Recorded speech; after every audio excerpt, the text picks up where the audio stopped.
Отключили свет, куда звонить? Именно этот вопрос сразу возникает в голове. В жизни каждого человека хотя бы раз случалась такая ситуация, и зачастую она застает врасплох. Все, кино не будет. Электричество кончилось. В соответствии с законодательством Российской Федерации отключать электроэнергию можно только на определенное время. Но и в этом вопросе есть свои нюансы, разобраться в которых поможет Ингушское управление антимонопольной службы России. О том, по какой причине возникают такие ситуации и что с этим делать, нам рассказал заместитель руководителя Ингушского управления антимонопольной службы России Рамазан Евлоев.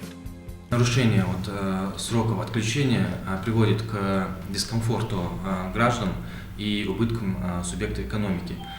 Поэтому постановлением правительства Российской Федерации 661 принято регламентировать сроки отключения для энергоснабжающих организаций. Это 72 часа в год, но не более 24 часов в сутки. И именно эти условия, когда составляется договор о поставке электроэнергии, энергоснабжающая организация должна указывать договор.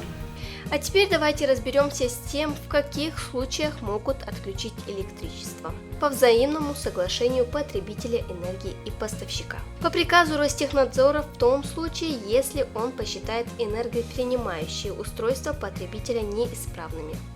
По причине поломки, аварийной ситуации или подобных обстоятельств.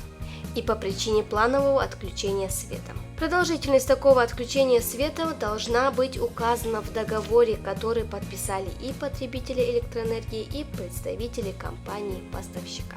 Считаем, что основная причина отключения – это ветхие сети наши, но при этом, согласно действующим нормативно-правовым актам и законодательству Российской Федерации, энергоснабжающая организация должна соблюдать и обслуживать свои сети, чтобы не было нарушения указанных сроков.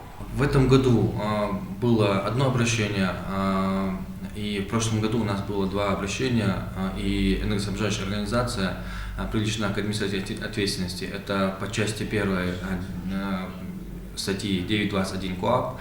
Первый случай был оштрафован на 100 тысяч, и во втором случае 600 тысяч. Выключение электричества, особенно когда оно производится чаще предусмотренного законом, нарушает комфортную жизнь граждан и приносит убытки субъектам экономики. Если вы столкнулись с этим неудобством, вы вправе подать жалобу в Ингушское управление антимонопольной службы России. Но как это сделать? Жалоба составляется произвольно с соблюдением требований законодательства, но необходимо приложить, как я ранее сказал, доказательства о несоблюдении установленных лимитированных сроков несоблюдающей организации. Это такие документы, как я сказал, это может быть с Ростехнадзора справка, также когда он звонил, может быть выписка с детализацией счета, когда он звонил, и какие-то акты, составленные с привлечением специалистов о подключении. Таким образом, дорогие телезрители, если вы считаете, что ваши права как энергопотребителя ущемлены, кроме того, вы еще и можете их документально доказать, вы можете защитить их, обратившись в Федеральную антимонопольную службу по Республике Ингушетия. Мадина Дасхоева, Джамалил Дударов, Мовсар Гагиев. Утро Ингушетии.